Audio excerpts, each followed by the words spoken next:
It's the Morning Brew with Elle Dawson and Gillian Robertson. Brought to you by Fight Bananas. Good morning, guys. Happy Mother's Day to all the moms out there. We are live post UFC 315, and the Sunday Morning Brew is back. Jillian, how are you doing? Doing good. We've been gone for a couple weeks. You were up with Dave for a weekend, then I was out in Iowa, and then I was flying back from Iowa. So I'm like, it's been a couple weeks, but finally getting caught up. I know. I'm happy to be back. I was out of commission for like a straight week and a half with I don't know if it was strep or the flu. I don't know. It was terrible. But we are back. We're going to update. We talked about Jillian's win. We'll definitely touch on it. If there's any new developments and what might be next. But let's get into UFC 315 because I feel like this card got a lot of hate for a pay-per-view going into it. But then once we got into the card, it was a pretty solid night of fights, I would say. How do you rate the card? I would say it was a solid night of fights. The only argument with that is was it pay-per-view worthy? Right. But the fights did live up to it, where I feel like, people weren't expecting it to even be a good night of fights, period. Where that's where it did live up to it more, where the fights were better than expected. Had a lot of finishes, and starting from the beginning, and I think that one, I don't know, a lot of vicious finishes. I feel like I was saying last night, I was like, I don't feel like people were getting knocked out; they were getting knocked the fuck out. Everybody, whenever a knockout happened, it was bad. Starting with the first fight of the night, I'm gonna not butcher his name because he is a teammate of mine. Bekzat Almakan with that uppercut on Brad Katona, it seemed like that just set the stage for the rest of the prelims. Oh yeah, every single one. We had that one, then obviously the big elbow from Marc Andre and Mike Malott later with the hook. I'm like, all those knockouts, it was to the point where you're worried for the other guy. It wasn't just a TKO. No, we genuinely were is Bruno Silva faking? Is Bruno Silva dead? What is happening here? The dude left on a stretcher. Jillian and I were talking about this off air. There's a clip out there that we're not going to share because I don't know what the copyright rules are on that. But there's a slowed down version of it. And you literally see Bruno Silva's head indent after the second elbow. I didn't even know that was possible from an elbow. Literally got chills as you said that. Just a lot of big damage too. I know I sent you a picture earlier of Bilal's lip. I'm like, that was absolutely a lot of things. Just when I said that gave me chills, I'm like, that's the first thing I thought of was how Bilal's lip looked, which was absolutely, it was the Robbie Lawler lip split in half. Oh my gosh. Yeah, guys, go to Dana White's story on Instagram. Yeah, see, I didn't check any of my messages this morning, clearly. Jillian's posting stories, and I just share them. Jillian promotes the show, and I just share her story. That's what we do. That is nasty. That's Robbie, that might be worse than the Robbie Lawler lip from the Rory fight. I saw that. I can't remember all the injuries, but he had a broken nose, broken orbital, split lip, walking forward for the full 25 minutes. I'm like, he was wearing it. A lot. There's a lot of damage tonight. There was the last head kick that Natalia Silva landed on Alexa Grasso. It was she threw this big backside kick, and you just watch the slow-mo replay. Her leg leaves, and Alexa Grasso looks fine, and then it splits in slow motion, the whole side of her face. It's so interesting, when you can see the slow-mo and watching it happen, because I know the same thing happened with Bilal and the he got kneed, and you can see the cut just open up the second the knee leaves his face. Does that give you an extra level of excitement, or do you go, do I really want to do this? I don't know. In the moment, it's you don't really feel it. I guess you do, but you don't. It's hard to describe how it is in there. I feel like it's just such a different world when we're in the cage with the adrenaline and whatnot. I've only been cut once, and I remember when I got hit that I was I knew she hit me hard. That was it. I knew that I was okay, that one caught me good. And then it was the last 10 seconds of the round. I was in bottom guard. She hit me with an elbow, and then I stood up, and I saw the blood dripping down my nose. And I was like, I did not think I was bleeding at all. I was like shocked to see the blood. And it was like, I had to get 11 stitches. So it was a huge gash. Jeez. Yeah. I'm like straight across my nose. But I'm like, in the moment, I guess, like, you don't really feel it. Like I said, I was able to acknowledge that I know that she did hit me hard, but at no point was I like, oh, I have this huge gash on my face. Right. Oh, it's adrenaline is a hell of a drug, guys.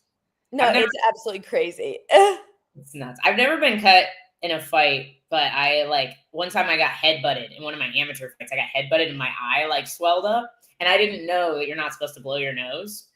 So and I luckily didn't do it till the end, but I was like, man, my nose feels so stuffy. He's like, right after the fight, I went, and it went, and just became like a balloon on my face. And I was like, how did I not feel this happening to me? But it's so funny. I had the same thing once just during sparring. I got caught with an uppercut, and I went up to somebody after the round and I was like, hey, do I have a black eye? And they're like, no, you're good. And I looked completely fine, not a mark on my face. I went and I had a shower and I blew my nose in the shower, and blood came out my nose when I blew my nose in the shower, and my eye instantly blew up. I was just like mind blown. I was like, I didn't even have a mark. I was like, oh, I guess I must be good. Instantly blown up. It's the worst. It took forever for mine to go away too. Did it take a good week for yours to go back down? Yeah, and I'm not one to take off sparring, and I remember I had to take off sparring for 2 or 3 weeks because of it.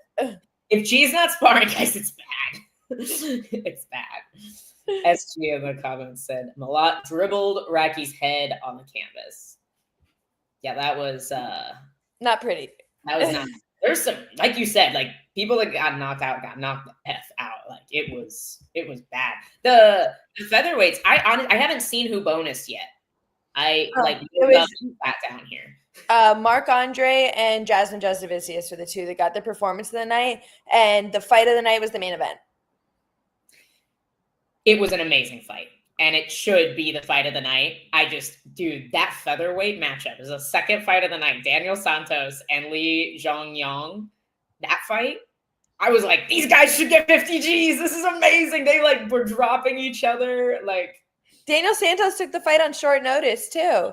So I'm like, yeah, up a weight class on short notice, and he was walking forward, getting some really clean takedowns, very nice technical takedowns that surprised me, but just a dog staying in his face the whole time, no matter what, always returning, and was absolutely killing some body shots in third.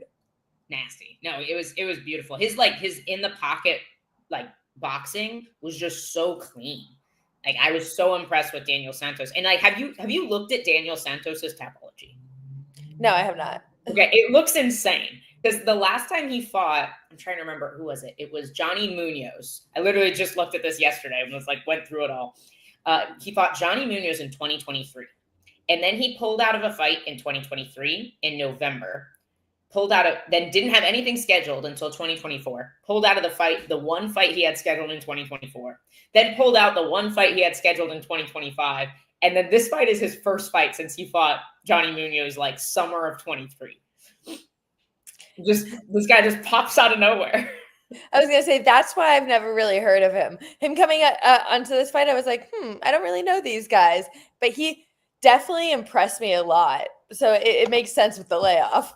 It does. And honestly, I don't know if everybody knows what happened, but I think Li Zhongyang also took the fight on short notice. So I almost feel bad for Li, because it was supposed to be Gavin Tucker was on the card. And I know they were trying to fill the spot against Gavin Tucker, because one of our teammates got offered it, but he couldn't take it. He couldn't make the weight, I think, on short notice. So I know they were trying to fill that spot. So Lee was a short notice replacement against Gavin Tucker. And then Gavin Tucker pulls out and he gets this super tough dude that nobody's heard of that hasn't fought in 3 years. So it was a short notice fight for Lee, but he was technically scheduled the week before. Okay. He was on the same card as me. He was supposed to fight Trevor Peek. And Trevor Peek pulled out, and then so they moved Lee to the next week. That makes sense. Yeah, just crazy mix-up, but ended up resulting in a fantastic fight. Guys, we are definitely going to talk about this because I'm very excited about what this means for the lightweight division. We will give Jasmine her flowers. Of course, she looked phenomenal, but like we're kind of just picking through the card here. I'm down to go just like bottom to top because this was such a good card. But we touched on the knockout of Marc-Andre, but like dude is a unit. Like he just looks everything he throws looks insanely hard. Like even before we saw Bruno Silva's dent in his head, everything Marc-Andre was throwing just looked devastating. And I feel like that's kind of like, I guess the tale of the tape for Marc-Andre's fight is he just kind of goes out on his sword, like he's going in there to fight and doesn't care if he gets knocked out, but he's going in there for the knockout. So it's like, I feel like can be a little reckless sometimes. It's just kind of a barrage coming forward, but it's effective a lot of times. And a lot of guys don't know how to handle it. And obviously we saw that last night where he was just kind of able to overwhelm him for, I think it was only about a minute that the fight even lasted. Yeah, and so he overwhelmed him, got him up against the cage, and then started landing those nasty elbows that, were brutal. Really brutal. And I consider Bruno Silva a great striker. And I think Bruno is the kind of guy where he also has some devastating knockouts, but it's like he needs his space. He needs his space to be able to counter and use those long arms. And Marc-Andre was just like, nope, just bulldozed over him for a minute 27 seconds was the whole fight. And Marc-Andre was really, I guess, essentially fighting for his career in this moment too. Like he's 5-8 in the UFC, coming off of 2 knockouts and 3 losses in a row. Where I'm like, a performance like this, I just love seeing it. Like, he really came out on top. He really went out there and fought for that.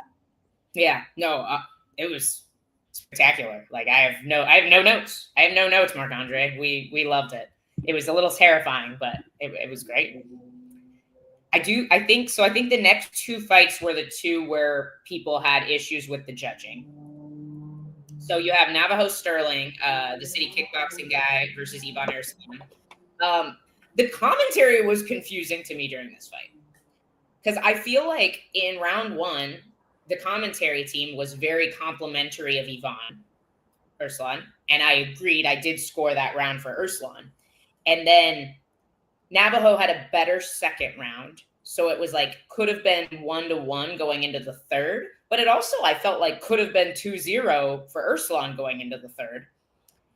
And then in the third round, the commentary team is like, oh, Erslan needs a finish. I was like, how did we go from Erslan looking amazing in round 1 to needing a finish in round 3? And then I honestly thought Erslan might have won the first 2 rounds, but not enough to be upset about the decision by any means. But it was, did you hear what I heard, or was I like just not paying attention? I guess I wasn't listening to the commentary that close on that fight. I definitely agree with you where I think that Navajo was almost like a little bit too technical in the first round, where he was just trying to overthink situations, wasn't throwing enough, where, sorry, I completely forgot his name. Erslan, where Erslan was throwing, he was a little bit more reckless, but throwing a lot more and coming forward more and just landing bigger shots. He said it wasn't anything though where it was drastic on either round, where it was like, he definitely won this round. He made this big move. He got a knockdown. I don't know. There was nothing where I really saw one person just decisively winning the rounds either. It's the same with the next fight with the Kudalaba and Bakauskas. I'm like, neither one of them really, I feel like, was like pushing the pace to win the fight. They were kind of both, just like at a jog the whole time. Yeah, pretend that was our background the whole time, because I was like, why does it look weird? And it's because I didn't switch it. Yeah, it wasn't like a super exciting fight. Navajo obviously won the grappling exchanges, and I think that's what solidified it. But he clearly, if anything, I almost could have seen the fight being a draw too. Like I could have seen Navajo getting the 10-8, and one judge did give him the 10-8 in the third, I believe. Yeah, he had 129-27, and then I could see Ivan winning the first 2 rounds and it ending in a draw. It was kind of a weird fight. Like I agree. Like I think Sterling was trying to be sharper, but he wasn't really landing much. And then you saw how defensively sound Urslan was. So it's like, even when Navajo was throwing a lot, nothing was really getting through. Like you saw all the kicks landed right on Yvonne's arm, right? And he did a really good job staying tight. Sometimes the body language was a little weird where he moved back really big, but he wasn't landing anything super clean. So that fight was a little weird to me. I'm not enough to be upset about the decision. I think with the grappling at the end and everything from Navajo and he did some damage, but yeah, it was a weird fight. And I think so was Cutelaba and Modestas Bukauskas. I could see Modestas winning, but we were talking about this off air too. 30-27 either way just seems wrong. This just it's just the fact that you're going to have two people watching the exact same fight and they saw a completely different fight the whole time. One person had it 30-27 for Cutelaba, the other one had it for Bukauskas. I'm like, how are you guys watching the same fight right now? I think the issue that we run into, and this usually only happens in these fights that are insanely close. And so I do want to give some respect to the judges here because this was a really hard fight to score. And if you think about it, if you have 3 rounds and every single round is razor thin close, you and I might disagree on who won the round, right? And we might disagree 3 times. So it's like, if you think about it that way, it makes a little more sense how you can have a really close fight where one judge has it 30-27 one way, one judge has it 30-27 the other.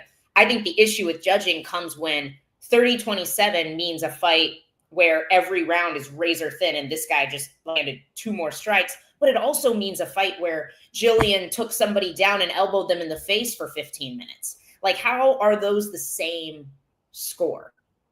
You know, I think that's where we run into the issue. It's like, we need a better system for these insanely close rounds. No, I can definitely see that. But I don't know. These if we were going to go on that system, then these fights were that, these were like where they were razor close. And I guess, honestly, it seemed very similar to the fight we were just talking about, where I feel like Bukauskas was a little bit more technical, trying to throw cleaner shots, was like frozen though a lot of the times. He wasn't opening up enough. He wasn't throwing enough. And I feel like he wasn't just trying to find a home for his right hand all night. It was just like 1-2, 1-2. And Cutelaba was a little bit more reckless coming forward, but I feel like he was the one who was the aggressor. So in my eyes, I did see him winning. I think I had him winning 1 and 2 and losing 3. I know I had him losing 1 round, but like you said, a razor thin, razor close fight. You can't necessarily call that a robbery either way. Right. No, 100%. I think the thing that's funny though is the fight. You said like both fights were similar, right? You had one guy that was not throwing a lot, but trying to be really sharp and technical. And you had one guy that was pushing the pace. So the irony is, in one fight, the guy who was trying to be sharp and technical, but wasn't throwing as much won. And then the next fight, the guy who was pushing the pace won. So it's like, then we run back into like what did they want to see? Yeah. So it's like, what really is the criteria here? Exactly. I think it's, we were watching with Mike last night, and I thought this was interesting. He said he doesn't like the idea of open scoring, which surprised me because I think it's a really good idea. I think I should know if what I'm doing is winning or not, right? Like, I should probably know if I need to make adjustments in fight, which he has some valid points. You know, I know a lot of people worry that if you're up 2 rounds and you're up 2 rounds, you'll just stall the 3rd round. But like, we see that already. Yusuf Zalal's last fight was really bad in that way, where he just literally had a great first 2 rounds and then just was on his bike running away the whole 3rd round. And so I think we see that anyway. And also, like, if you're down 2 rounds, you're going for broke. So like, at least the other guy's going to be trying to take the guy's head off. So I'm all for open scoring, especially when we see fights like this. It's like, what do you want to see in this fight from the judges? Like, do I need to make adjustments? No, I was going to make that exact point of like, if I'm down 2 rounds, though, I'm not going to let you coast. If I know that I'm down 2 rounds, I know I need a finish, then it's like you're not just going to sit back. So I feel like it almost takes away that element of coasting, because now I'm not going into the 3rd feeling like, all right, I think I have this. I can coast a little bit. And then I lost it. It puts that little bit of urgency in me of, okay, I know the score. I know I'm down. I got to make something happen this round or I'm losing this fight. And it's like, also, MMA is the only sport where we don't know the score during the game. It's like, why do we have to have the surprise? Why, you play football, you know what score it is at all times. You play soccer, you know what score it is at all times. So it's like, why is there this element of surprise in MMA? Right. And like even jiu-jitsu, we figured out how to do it. Yeah. Oh yeah. They have the point system, everything. They have the scoreboard on the side for jiu-jitsu. So it's like, I don't know. Why can't we transfer that to our sport? Make it so you do know how you're doing. You do know realistically, like sometimes you are getting screwed over by the judges. Now I know halfway through, okay, I need to finish this because they are not on my side. No, 100%. Like imagine like probably the worst decision I think I can think of is the Francis Marshall Myron Santos fight. Like imagine if like Mike and Francis and Grant had known like, oh, what I'm doing is not working, even though I thought I was winning every second of this fight. It's I think there's something to be said for it. And also like if you're down 2 rounds, yes, you're gonna try to make something happen. So you're gonna also open yourself. So if you're not like, you're like, well, they're already losing, so they're probably not going to win. And the other guy's just going to try and stay safe. Yes. But now the guy that is trying to go for broke is opening himself up to being finished too, because they're going to have to take bigger risks. So you might get a finish from the guy who's up 2-0 because the other guy is just putting himself out there, I think I'm 100% all for open scoring. I feel like we're behind on the game that we don't have it yet. Mr. No Swag calling out SG. You haven't liked the video yet? Come on, SG. Get it together. Need more people in here with you. Invite your friends, Mason. Invite your friends. Guys, we are only going live on YouTube for right now because Facebook's been a little touchy about I don't even know what. So, oh snap. So please invite your friends. Let them know we are not. Normally, we have a much bigger show because we have the Facebook page as well. Not happening for now. So just tell everybody, come to YouTube, which you should be subscribed to the YouTube channel anyway. So, anywho, we'll wrap those two fights up, and we have to give Jasmine her flowers because, wow, and I didn't really expect anything different. I think Jessica Andrade is still a force at 115. I guess I don't like her going up and down. I've said this before. I love Jessica Andrade. She's always been a favorite fighter of mine. I don't like this yo-yo game with the weight classes. And I think it's very obvious that she is not big enough to compete at flyweight. I think at this point in her career, maybe, but it's also like that being said, being older, 115 might not be the like cutting weight and doing all that. She just might not, I guess, essentially have like the mentality for that even, she might not be as hungry to be like, okay, I'm going to make this weight cut, get down there. And I feel like she is probably closer to retirement in her career currently. So I think that is, I don't know. I don't like the fact that they have her ranked at 15 and 25. I'm like, I've been bitching about that all weekend. I'm like, I don't understand if you are going between weight classes, how she fought this weekend at 125, but she's currently, I think she's like 4 or 5 in my weight class. I'm like, how is this a possibility when you're not even here anymore?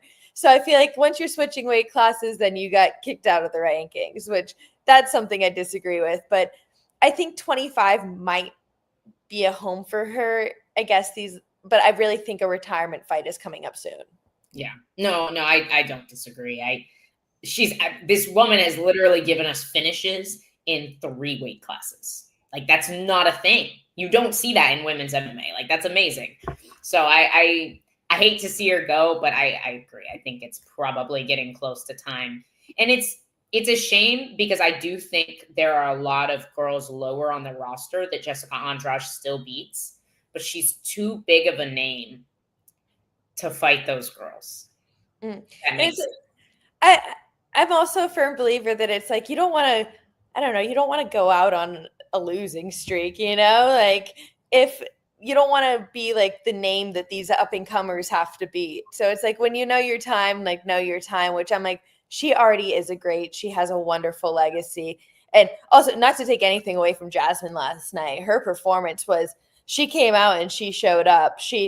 The takedown she got was set up absolutely beautifully. She looked good on the feet too. I remember she landed a clean right hand, was comfortable walking Jessica down. She landed a little combination, stayed in the pocket, and then shot, which I absolutely loved. So many times in MMA, you see people, they're shooting from way too far out. And she was at a perfect distance, got in deep and clean on the shot. It was effortless once she got in there, and obviously was able to work her ground and pound and find the finish quick. So I'm like, a beautiful performance by Jasmine too. Oh, 100%. And I think that's an adjustment she has made, because in the past we've seen her have a really good striking exchange and then give back the space, even though she has that great wrestling. And sometimes she isn't taking the best shots. And sometimes she finishes shots that aren't super great shots because her wrestling is that good. But this was a huge adjustment, I think, for her, watching the way she fought somebody as dangerous as Jessica. Like I said, I think she's older in her career, but she still has finishes at 125. Like she finished Caitlin, what's her name last now? It's not Chikakian. Whatever. Sermonera. Thank you. Sermonera. Whatever. She finished her not too long ago. Like nasty body shot. Like she has the power. And so Jazz did exactly what she should do. You don't stand in front of Jessica Andrade and let her box you. So, no, exactly. Somebody commented this and I didn't realize that. I was just Googling it as we were talking. She's not 33 in MMA years. Yeah, I'm like, she's 26-14 for her record. So I'm like, that's a bunch of fights. And what year was she signed? Do you have that? Let me see. It's been a long time. Scrolling. Long time ago. She was signed when there was only a 135 division. I know. That's insane. She fought Liz Carmouche at UFC Fox on UFC on Fox in 2013. 2013. I literally just graduated high school in 2013. Me too. I'm like, that's the year I graduated high school. That's the year I had my first amateur fight. So it's a very long time ago. So long. That's insane. Yeah, she's younger than Jasmine. She just has more. Yeah, Jazz is 36. That's right, SG. Like, she just has more miles. She has more miles, and I feel like she has a style, I feel like, that she hasn't evolved as much, where she has kind of brought the same fight for a long time, where girls are, I guess, finding out a little bit of how to approach better. Yeah, no, I agree. It's like, she's always been gritty. She's somebody I watched a lot of film on when I was like coming up as an amateur. Like I would watch her, like, I want to fight like this, like pressure, heavy wrestling, power, big hooks. Like she's almost like a girl. Oh gosh, I just had a brain fart on his name. UFC for a long time, went to one. Short, stocky. It's gone. I don't know. I was going to make a great reference, but I can't think of the guy's name. This is what happens when I don't have coffee in the morning. This is tea, and this was not enough today. Not enough. Anyway, I digress. But like that was a style I wanted to emulate, when I was coming up in the sport. And I think thank you so much, SG, John Lineker.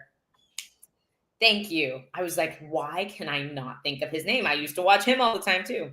But like I think it's this is what it's gone. It's Kanji. I think, like you said, people have evolved. Claudia Gadelia is another fighter I think kind of was stuck in that same, very similar style and kind of that same mode where she just like, she didn't evolve enough to beat the like top girls in a while. But Jessica did. Like Jessica beat pros. She was champ. No, she definitely, yes, I'm like, obviously not to take away from that win. I feel like it was like, it wasn't just like she got caught, like it was an accident in any way, like she slammed her on her head. But I feel like a lot of girls were able to, you saw for a couple fights, and even in that Rose fight, they were able to pick her apart a little bit more with just a jab, because she is so wide on a lot of her punches, which she does have great power in. It was just more precise strikers when you saw like Joanna going with her, or they were able to just kind of find their straight strikes over and over and over again. Yeah. Jessica and Joanna's second fight, like one of my top women's fights of all times, by the way. I think there's one point Joanna literally, like, Jessica Andrade throws a low kick and Joanna like jumps over it and kicks her in the face with the other foot. It's like the coolest thing I've ever seen. Real life ninja. Right. Joanna's always been like, she's the boogie woman, you know, the strawweight queen. I'm like, she always has that kind of like aura around her where I'm like, she's just definitely always been on like a pedestal to me. Same. And I was terrified of her when I got, like, before I came down here. I thought she was going to be the scariest person ever. Guys, she's literally the nicest human being I think I've ever met in my life. Like, she's so sweet. Terrifying, but so sweet. Got a good mix of the both. I know. Right? Yeah. I thought she was gonna like scare the bejesus out of me, but she was so nice. But no, like you were saying, I think like she's real wide. We saw it with Yan Chanan. The way she knocked out Jessica is the same thing. It like just straight down the middle, and she's very forward. So she's always gonna struggle with those sharp girls. And Jasmine's a grinder, and it's hard to outgrind somebody like Jessica Andrade. So that's even more impressive, I think, for Jazz. But let's move on down the card. You brought up this knockout, Mike Malott knocking out, what's his name? Chuck Buffalo, which actually is an awesome nickname. I'm not going to lie. Yeah, it was just a clean little hook. It was, like we said, every knockout tonight was absolutely vicious. The ground and pound after was brutal. And I'm like, it's always good. I feel like Mike Malott is like Captain Canada. I'm like, it's always good to see him win in Canada.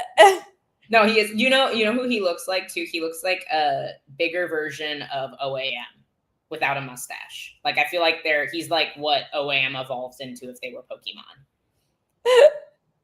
I can see that. But yeah, no, he looked really good. And honestly, Radke was having some good moments in the first round too. He landed some good shots, had Mike in a little bit of danger. Like, so it was a really good back and forth first round. And then we didn't even get 30 seconds into the second round. Just, the dude's got power. I think he's one of those guys that I think he needs a lot of evolving probably to move up the ranks. How old is Mike Malott? Is he still pretty young? I feel he looks young to me because he has he's got a baby face, so he just looks young. I'm not sure how old he is though. Mike Malott. Did I spell his name wrong? Malott. Oh, I put 2 L's. That's why. But he's only 12 and 2. Like, that's not 33. So he should be developing his prime right now. I do think he showed some pulls when he fought Magny, you know, and I do think those top guys in that division, like the guys that can out-vet people, I think he will probably struggle with. But he's always fun. Like, I feel like every Canada card has Mike Malott, Marc-Andre, and Jasmine Jessie Davicius, and I feel like the 3 of them can carry any Canada card ever. If only they wanted to put another Canadian on it. It's crazy. They picked everybody but you, honestly. Always. I'm like, literally last time I fought the week before Canada, this time, and I fought the week after Canada. This time I fought the week before. I'm like, they just don't want to put me on the card. Dude, yeah. I don't know what it is. I don't get it. You even match the colors. That's what I'm saying. It would be so cute. I don't get it. But we let's see who's next. Who's next on the card? Mason, Jake, we will talk about Natalia Silva's fight as well. I actually quite liked it. I don't know if people thought it was boring, but I thought it was a pretty good fight. But we will get into that. It's after Benoit. We're hitting every fight today. So this fight, I was kind of confused on how this matchup happened, honestly. I know that it was Benoit lost his opponent short notice, but they signed somebody. I know how it happened.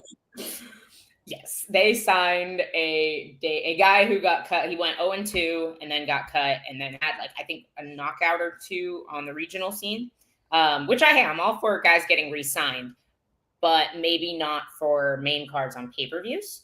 So Benoit lost. It was Joel Alvarez. So Joel Alvarez couldn't make the weight.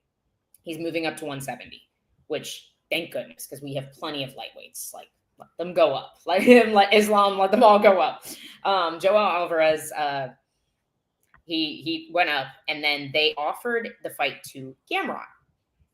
And Benoit said, no, I don't want to fight Gamrot. And so this was the guy he was willing to fight. I know, like, Grant would love to fight Benoit. Just there's no way Grant is making 155 on, what was it, like a week and a half, 2 weeks notice. It's just not going to happen. I don't know if he can make 170 2 weeks notice. I'm just like, I know I'm looking at him now. I remember that he had quite a layoff too from his, like, from the time he was in the UFC to yeah, where he was in the UFC in 2019 and then fought 5 times since then. So it's not like he's been super active in the last 5 years either, where he like has been grinding and deserves this UFC shot. So I'm like looking at his record, I was a little bit like, why did he get this shot? And like you just said, there's enough lightweights. You couldn't find anybody who's already signed on the roster. Like, I understand I don't understand, but I can kind of understand him denying a high-level opponent like Gamrot on a short notice, because it's a tough matchup on a short notice. But there's hundreds of lightweights. You're going to sign this random guy? It just seemed very weird to me. If you're going to sign somebody, you should be signing Dakota Bush, who's on a 7-fight win streak and has been fighting every chance he gets for the last few years. But, you know, I'm not biased at all. I honestly, I can't understand anything Benoit says. But I do think he did call out Gamrot, which I understand wanting a full camp for Gamrot. It's so weird that Gamrot's fighting an unranked guy. The lightweight division's so weird right now. And I'm very excited that the winner, I like Bilal a lot. I didn't want Bilal to lose, but I do think this is the best thing for Grant's division, because lightweight is so tied up right now. We just had to have Ilia Topuria. Couldn't stay at featherweight for some reason. We've got so many contenders. The champ wants to move up. Like, lightweight's a hot mess. Gamrot's like what is Gamrot, 10? Fighting an unranked guy. Nobody will fight Grant. Like, it's just, the whole division is a bizarre mess right now. So I'm hoping things start to resolve themselves for sure. Well, and with that, like, after I just talk crap on him for like 5 minutes with like why they signed this guy. That being said, in the second round, he had some moments where I'm like, me being the Canadian, I'm cheering for all the Canadians on the card, just hoping we do well. We only had 2 losses last night, so we did better than usual. But in the second round, he was catching Benoit a couple of times on the feet where it looked like he almost had him rocked a little bit. No, he did. He was doing really well, and then he quit. Yeah. Like, he completely quit. He gave him the choke and then let him pass. Like, it was literally like, I've never seen somebody quit so fast. And he was doing well. But as soon as his back was flat on the mat, I think he was done. The Toronto card last year was rough. It was. For the Canadians had a rough time. Me and Jasmine were all right, but that was about it. The girls carried it. What's Grant and your thoughts on Islam saying F all the lightweights, I'll hold up the division? They've said they're not doing double champs anymore. And I hope they stick by that, because the lightweight division is way too talent laden. Like Gillian just said, there's like 300 lightweights. I don't know if there's that many, but there's a shit ton of lightweights. Like, why are we holding up the best, deepest division for Islam to go up to a weight class he clearly belongs at? Like, I think the weight cut is getting harder and harder for Islam. I don't think he has that many cuts to 55 left in him. So go up. Like, try your hand at 70. I would love to see Islam go up to 70. I think that's great for us. And I also agree, Benoit looks very slow on the feet. It's like, is how it seems to me. But he's so grindy and gritty that he just like sticks to you and starts to run you over. And we kind of touched on a little bit of the next fight, the Grasso Silva, where I don't know. I think we have a little bit different opinions. I'm like, I I think Natalya has a very good style. I honestly think she could be champ. I think she has a very good, very hard to beat style, but it's not a style that I'm a fan of. I feel like it's a style that's going to cause a lot of decisions.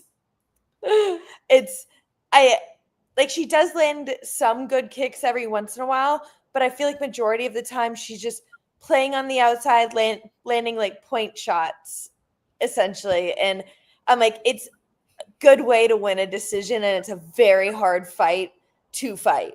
So I especially like watching Valentina last night. I think she does beat Valentina just like that. Like I think that it would be a similar fight to how like Valentina in her age is getting a little bit slower. She doesn't have the same like bounce you see that she used to have. Where yeah, she's always flat-footed now. Where I feel like she'll kind of be like how Alexa was, just following Natalya around the cage, not being able to catch up to her. And Natalya is going to be able to like point shot her from the outside. I agree with you to an extent. I think it depends who the opponent is.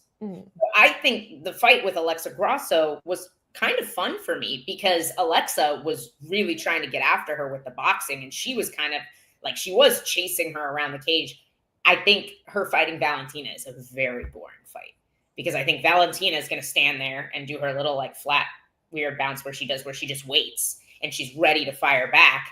And then Natalya is like, no, I'm going to counter you. And they're like, no, I'm going to counter you. And then nobody counters anybody because nobody throws first. So I think it's going to be, I think I could see her fighting for the title in the next year. And I do not think it's going to be very exciting. Yeah, I don't like the idea of her being champ, but I see it being a very real possibility. No, that's fair. I honestly am interested to see. I would kind of like to see her fight Jasmine again. I think Jasmine would do a lot better now. I think Jasmine has a better understanding of her style and how she needs to win fights now than she did when she fought her the first time. No, I agree with that 100%. But I like Jasmine and I are very similar in our styles, very grappling heavy, ground and pound heavy. And I feel like watching a fight like Natalya, like I always say the best way to fight me is not to fight me, is to avoid the fight, And I feel like that's exactly what she does, is she's trying to avoid the fight. I'm like, anybody who tries to fight me or Jasmine head on, that's when we're going to give them issues. It's when we can't catch somebody that it's going to be the issue. Yeah, no, it's an insanely tough style. And it's so funny. I think everybody fights wrestlers wrong. Do you remember when Holly fought Kayla and she was like, had her hands real low and got in this real low stance? I'm like, perfect. Your legs are right there. Thank you. Like, move your feet. Like, guys like Gamrot are really hard to shoot on because they're always moving. We saw it last night in the main event. Yeah. Yeah. Phenomenal footwork. And I got to say, I don't think Bilal looked his best. He didn't seem on, but I don't want to take anything away from JDM because Bilal took some really solid shots and JDM was always moving his feet. So he was able to start digging crossface, dig underhook, and defended super well. Well, that's what I was going to say. I feel like he looked very prepared with his defense. He looked like he knew the options that he had to go to, and he was ready to just be like, okay, it's this, this, or this. We're ready to make a decision and go. Like, he drilled that a million times. His body just knew what to do. He was going from one option to the other, chaining things together, and he just looked very well prepared for the fight. Yeah, he did. And how often do we see guys get up from underneath Bilal? Like, I think the question for us was, can he stop the takedown? And then when you see him get taken down, you immediately have this like, moment. Like, this is probably going to be the rest of the round. And no, like, did a phenomenal job creating space, creating scrambles, constantly moving and winning scrambles against a guy who I think out-scrambles almost everybody in the world. Even you saw that little bit of Craig Jones coming out. I think it was the 4th or 5th round. JDM was rolling for a leg. Yeah, try to go for a leg lock. I was like, I never in my days did I expect this is how, like, this was a scene from this fight. But like, I also think that like Craig has a very smart way to approach the game. He made a post today talking about how he's like, prove once again that wrestling's fake or something like that, where it's just the way that he is approaching it is very smart. And like I said, just chaining options together, and it showed in this fight. Well, and I think there's so many amazing ways to adapt jiu-jitsu to MMA, but that's what has to be done. It has to be adapted. And there are guys who are really good at that, like Ryan Hall. And then there are guys that are not so good at that, like Chrome Gracie, where it's like you have to be able to understand that MMA grappling is not wrestling and MMA grappling is not jujitsu. I think if you take if you took like the raw roots of jujitsu versus the raw roots of wrestling and put that versus good MMA grappling, I think the wrestling tends to do better personally. But yeah, you have to adapt the game for the sport you're in, you know? And I think he did a really good job of that. Oh yeah, and I feel like someone like John Danaher kind of did that for jiu-jitsu, and we're kind of still waiting for that person to really innovate the game for MMA for like the in-betweens. So like you said, like putting wrestling and jiu-jitsu together while you're putting like jiu-jitsu and striking together, and then striking and wrestling together, and or even wrestling on the cage. It's another element that you're never in a traditional wrestling room. They're never wrestling on the cage, you know? So it's like, these are all elements that are strictly only found in the sport of MMA. And these elements are super underdeveloped because of that, because everybody's just learning from their jiu-jitsu coach or learning from their wrestling coach or learning from their striking coach. And their wrestling coach has never been on the wall, so he doesn't know how to handle that. Or like the jiu-jitsu coach has never been punched in the face on the ground or doesn't know how to set up punches on the ground. Regardless, it's like all the in-betweens of the sports are just so underdeveloped currently. No, I agree. I think that's the piece. Like, and you see it, I think you see it at the highest level gyms. That's the what sets them apart typically, is that in between and that like blend of the styles. Also, I want to give Ryan Hall some flowers here. Like, I totally disagree with this comment. Ryan Hall is not Imanari roll or bust. Does he Imanari roll? Yes, but he's right back to his feet throwing insane spinning wheel kicks. And he's super hard to fight. I know he was not like super active in the UFC. I wish he'd had more fights, to be honest, because I think he was on his way to doing really well. Like, his only loss is to Poirier. You can't knock that, you know? I've trained with Ryan Hall once ever, and it was probably like a 20-minute round, like just nonstop, just a flow roll round where it's like he was using absolutely 0% strength on me, like just moving lightly. And I don't think I've ever in my life had a round that was that like mentally taxing on me, where I just feel like he would move one way and I would sit there and I think, I'm like, no, he's trying to set me up there. He's trying to set me up there. No, I shouldn't do that. He's trying to set, like, everything just felt like a chess match 100%. And it was no strength, just flowing. I'm like, he is by far like the smartest jiu-jitsu round I've ever had in my life. Dude, I feel like people don't give him the credit he deserves. And I honestly, I didn't know he was like super good friends with Corey Sandhagen. And now looking at it, it makes so much sense because like he's just Corey Sandhagen in a different font. Like he's jiu-jitsu's Corey Sandhagen and Corey Sandhagen is striking Ryan Hall. Like they're the same person. I think they're super nerdy about the sport and they have such a good understanding of their specialities. Like it's very cool to see. I think he would have adapted better for MMA over time. I going to the fight last week, I saw like Trevor Whitman and Ryan Hall in Sandhagen's corner. I was like, oh, he's really approaching this game smart. Yeah. Like those are just two very intellectual minds in your corner. 100%. Yeah, great fight IQ there. And that's like, I think that's cool. I like that they're buddies. They're the same person to me. Oh my goodness. Corey looks at Ryan Hall like a god. I mean, the dude's great. Like, I feel like he does it. He's one of those guys who just kind of flies under the radar. I think he did very well while he was in the UFC, but we'll move on because this is kind of and we only have 10 minutes till 11, so we should probably wrap this up. We'll touch on Jose Aldo.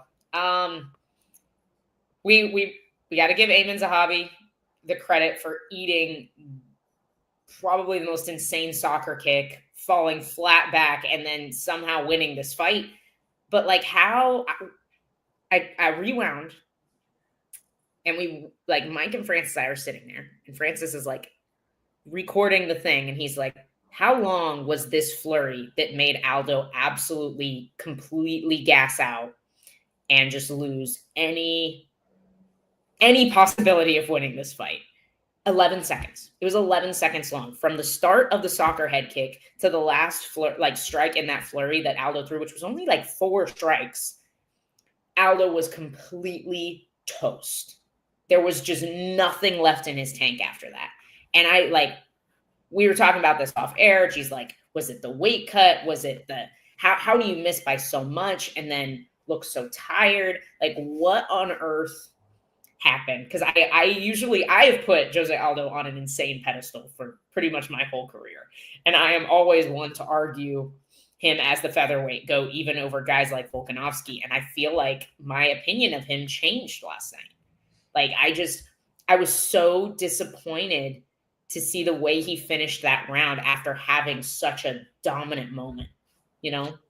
No, I think that there is probably something to be said about him coming in like a full weight class above what he's supposed to. He came in at 143. So I'm assuming that there was something that we don't know about that went wrong in the camp, whether it's an injury, an illness, something of that sort that we're not aware of. But that being said, I'm like, it definitely was a rough last minute to watch when Eamon's just landing like elbow after elbow in the guard. And like, well, and even like you said, like the last like 4 minutes, Aldo kind of like gave up after that flurry, which I don't know. He looked good the first 2 rounds, though. I feel like he was very much in it, but it's also, you wonder how much of the retirement has already been in his head, you know? Yeah. Dana's always made the comment, he's like, people shouldn't have retirement fights. If the thought's in your head, then like, why are you going out there? You're not going to fight the same. You're already, honestly, we didn't know Marina was going to retire, but Dean kind of made a comment, literally it was the morning of the fight. He was like, I've been watching interviews of her all week. She's happy with her career. She's happy with what she's done. She's content with her legacy. It's like when you're content with your legacy, you don't got to go out there and fight for it. I'm going out there and I'm fighting for my legacy still. I'm trying to get that belt. I'm still climbing. So it's like maybe he was already thinking about, this is my last one. I'm done after this. So it's like he just didn't have his heart in it the same. Yeah, I could see that. And well, and the crazy thing is after he missed weight, he's like, well, I guess I'm going back to featherweight. And I'm like, no, be done. Like, you're done. And I feel even more so now after the fight. Like, I think he needs to be done. And what is this, the 3rd time he's retired? Like, I don't think that's good. I think if you're retired, you're retired, you know? People were complaining that they're like, oh, Anthony Smith gets a retirement video. What about Jose Aldo? It's like, he's already had his time like 4 times. Yeah, but he deserves 4 more retirement videos than Anthony Smith does. Let's be real. No, 100%. 100%. The fact that, and obviously it was because of who he fought, but the fact that like Stipe didn't get one, the fact that Jose Aldo didn't get one, it's like, these are the guys who deserve it. They're true legends of the sport. I want to go through, because I was looking at it yesterday, and I know Jose Aldo's record very well. But every time I look at it, I'm still ungodly impressed, and my internet doesn't want to work for me, so I'll just pull it up on my phone, apparently. All right, let's just go through this real quick, and then we'll go really fast on the last 2 fights. Can you go over a little bit today, or are you like hard? Yeah. No rush. Okay, so let's imagine what would happen if he retired after this title run. Like, what Jose Aldo's legacy would be. Defeated Mike Brown in the WEC to become the champ. Then turned around and fought Uriah Faber. Then knocked out Manny Gambaron. Then was sucked up and taken over to the UFC. Defended the UFC title against Mark Hominick. Then beat Kenny Florian, Chad Mendez, Frankie Edgar, Korean Zombie. This is 2013 Korean Zombie. And then 2014 Ricardo Lamas. And then again, juice to the gills, Chad Mendez for a second time. All before he got knocked out by Conor.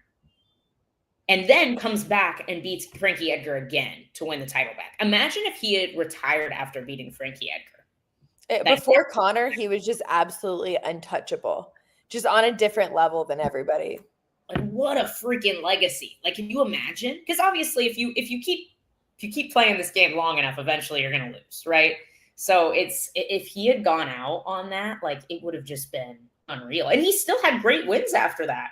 Moicano Chito Vera, Pedro Munoz, Rob Font, all great wins, like at another weight class. But it's just like, it's insane what that run looks like.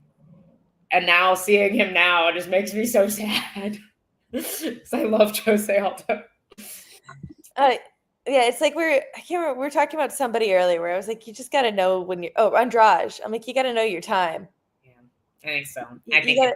You got to know when it's your time to step away. And it's like, obviously, like you said, like seeing him now, it's like, we don't want to watch that. We didn't want to watch Tony Ferguson get knocked out 8 times in a row.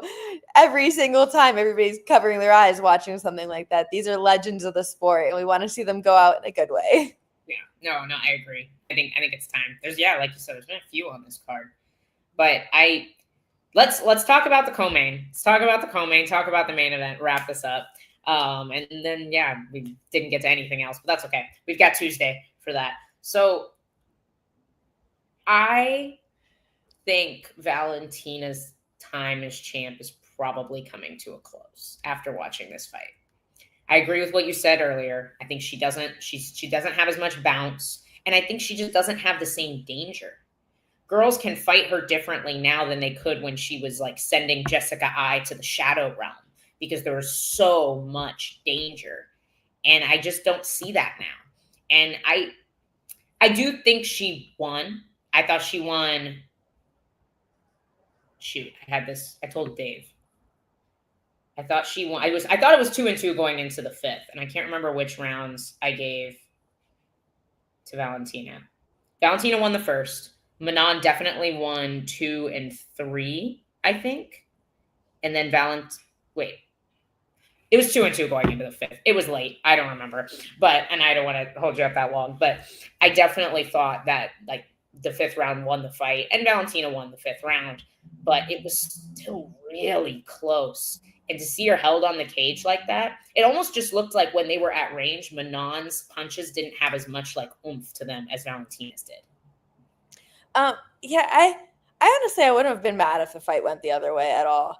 I feel like, not that it was out of an elite strategy. I feel like sometimes Mana was just able to control the fight more, just holding Valentina against the cage. So she wasn't necessarily doing more damage, or I just don't think Valentina was really doing a lot either, where I'm like, Valentina didn't really do anything where I was like, oh, she's landing this and she definitely won this round, where I was like, I think Manon's cage control is kind of winning these rounds because not too much damage is happening in general. So, and I was surprised from a wrestling approach from Manon at all. I was expecting Valentina to try to wrestle, which she did, and Manon was very well equipped to handle with any of Valentina's shots. I think she only got the first one down at the end of the first round. Other than that, she was able to stuff all of Valentina's shots, keep her off her legs, and then taking shots of her own was where I was surprised. But I feel like that's what really like won her the fight. Well, in my mind, I feel like that's what like won her the fight more, where I didn't see what Valentina was really capitalizing on, I guess, essentially. No, I don't disagree. And the way it seemed to me is that was not Manon's game plan, but she made a great in-fight adjustment. Because that first round, she was trying to trade jabs with Valentina, which is something Manon typically does very well, and she was losing that battle. So that first round, Manon came out like, I'm gonna knock you out, and then she got touched up a little bit. It was like, okay, I'm gonna take a little step back for a second. We'll think about this. Yeah, no, 100%. It was like a 180, and I think it was a great adjustment. And like you said, I wouldn't have been upset if the 5th round had gone to Manon. I thought she controlled a very uneventful fight. She does look like she cuts an obscene amount of weight, though. I was going to say, that seemed to be what the commentators were talking about more than anything, was the size difference. Dude, when they were like facing, well, it's funny because when they were like facing off in the center of the cage with the ref, it looked like Manon looked massive next to Valentina. But then like when they zoomed out, like you look, Valentina's arms are thicker. And then you saw it, I think, in the wrestling. Manon looked smaller when she was like trying to control her on the cage. Like, I know that Valentina just in general too is not a huge flyweight. Really? Yeah. Big. I've seen her in person once before, and I remember, well, I guess like I don't have a good judgment of how big I am. I think I'm bigger than everybody. So I'm like, I'll be like training with a 135-pound guy and be like, yeah, can we take a picture after? And then I look at the picture, I'm like, oh, he's a lot bigger than me. I thought we were the same size. But my thoughts when I saw Valentina is I thought that like I was at 125 then, and I thought she looked small compared to me. Oh, that's fair. That's fair. Manon definitely looks bigger when they're standing face to face. I agree. And she looks like she cuts an obscene amount of weight. Mm-hmm. I do wonder if she would. I don't know. I'm so torn. Like, would she do better at 135? Is the reason there's not that much pop on her punches now? But she was having like she has a bunch of knockouts when she was fighting lower level competition, which we see a lot. You know, you go up in level and people get better. They don't get hit as clean. They don't stand in front of you as much. Which I'm like, just looking at like how the 135-pound division is standing, I'm like, probably like easier to get your way up there than it is in the 25, you know? Like, so I don't know. I don't see why not. If she is bigger, I'm like, it seems like a good opportunity for her. Yeah, I mean, I can't see her beating a Kayla, but I mean, I think just the size and the sling strength that she has, but there's a lot of girls that she could outstrike at 135. Like you said, the state of the division is not great other than Kayla Harrison right now.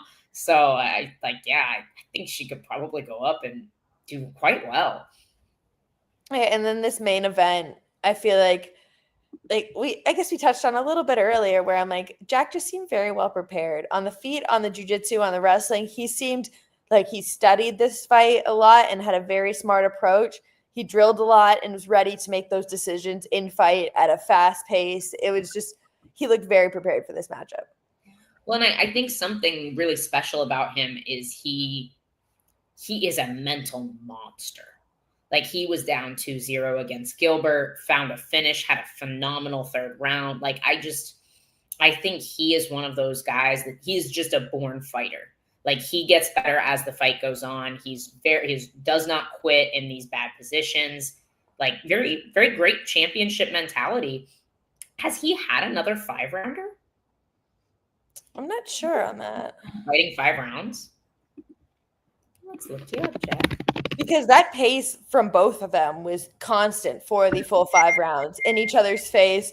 Bilal nonstop walking forward for the full 5 rounds. And even the 5th round, I'm like, both of them had such huge moments in either direction where it's like Bilal got a takedown, Lynn landed some big elbows on the ground and pound. Then they stood up and Jack almost dropped them. Then Bilal got another takedown. It was like so back and forth in that 5th. Yeah, I think this was his first 3 rounds. SG's confirming it for us that it was. Yeah. Like literally the first time this dude's ever fought 5 rounds. He fights with the guy with the cardio machine, right? Bilal is, and I don't know that Bilal, I don't want to discredit Jack at all because I do agree with what you're saying. I think he was so well prepared for Bilal's style. But like Bilal didn't seem like Bilal, which I don't know if that was because Jack was so big and long and dangerous and was doing such a good job defending the shots. We saw Bilal almost like get exhausted. Like Bilal looked so tired. I don't know if it was from the damage or from just the pace of the fight, but he looked exhausted in the 5th. I feel like Jack was just very hard to find for him too. He was constantly switching stances, switching angles, changing direction, moving on the outside, like very good footwork through the whole fight, which just, it made it impossible for Bilal to really find that clean shot. Yeah, he couldn't track him down. And honestly, the times that Bilal did well was when he would shoot and he wouldn't get the takedown, but then he would come up and he would land some really good strikes off the shot. And we just didn't see him utilize that again, like maybe 2 or 3 times in the whole fight. I was going to say that was my biggest critique of Bilal the whole fight was I'm like, if you can't find the shot, then now the opportunity is there for the strikes. It always is. If he's running from the shot, you come up with a kick. Like there's other ways to close that distance and then instead of continuing to chase a shot. Yeah, no, I agree. And when he did it, it worked well. And I do think it could have looked like a different fight if we'd seen him utilize that a little bit more earlier on. Because he seemed to like kind of find himself a little bit in the 4th round, but it was too late by then, you know? Yeah, I think by the 4th and 5th, you really got to see Bilal. Like I said, he had some good moments in the fifth. They both had great moments in the 5th where I felt like it was very back and forth, but very high paced, where he was definitely opening up more and taking more risks offensively then. And I think JDM made mistakes in the 5th round that allowed Bilal to capitalize too. Like JDM had him really hurt and was like, I think I'll wrestle now. And then they switched, and then JDM's like, oh, I've got this throw by, and gets freaking tossed off of it. Beautiful takedown. So beautiful takedowns by Bilal in the 5th round. Like probably one of my favorite takedowns that I've seen was that first one. He like kind of dumped him over. It was really, I don't even know how to explain it without watching it, but it was really, really cool to see. And he was able to capitalize on it. And so JDM gave him some opportunities too. And he just couldn't quite get it done. Dude, I think he might. The size, man. It's a debate. Like, honestly, last night made it a very big debate for me just by how well he handled that wrestling. And like I said, he made himself a hard target to find. He wasn't it wasn't like he was making a clear shot for Bilal at any time. And he was handling all the situations very well, mixing up jiu-jitsu and wrestling, like ready for the wrestling situations, ready to attack jiu-jitsu situations if it was a possibility. And then whenever Bilal backed up, went back to the wrestling, gave himself the space to catch up, to stand up. So I think he had a really good approach for a strong wrestler base, which very similar to what you're going to see in Makhachev. The only thing is I feel like we have a little bit better of a striker in Makhachev versus Bilal. I think there's two things you see differently. And I agree they're the same height, but I don't think that means they're the same size. I still think Jack is bigger. I do think Islam is maybe a sharper striker than Bilal, but I do think Bilal throws more volume typically. But I think the main difference is I think Islam will shoot more.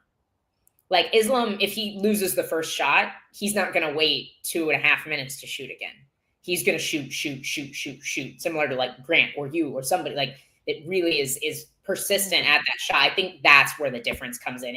Is JDM can probably defend shots 1, 2, maybe 3, but what about 4, 5, 6, 7, 8? You know, like that constant pressure. I think that's where the fight gets interesting. No, I 100% agree. You need like that Merab versus Aldo, I think it's Merab versus Jan, I think, where he shot like 60 times and only finished, I think, a handful of them, but he was shooting and striking and shooting and striking and shooting and striking and just making it a grueling fight the whole time. Yeah. No, I love how I nodded because that's every Merab fight. I was like, oh yeah, he shot 16 times on Aldo. He just didn't get any of them. Yeah, I'm like, it's just that's like, and again, what we needed from Bilal last night, where it was just like that pace to not necessarily need it. Dean always says it to me. He's like, if you need anything in a fight, you're fucked.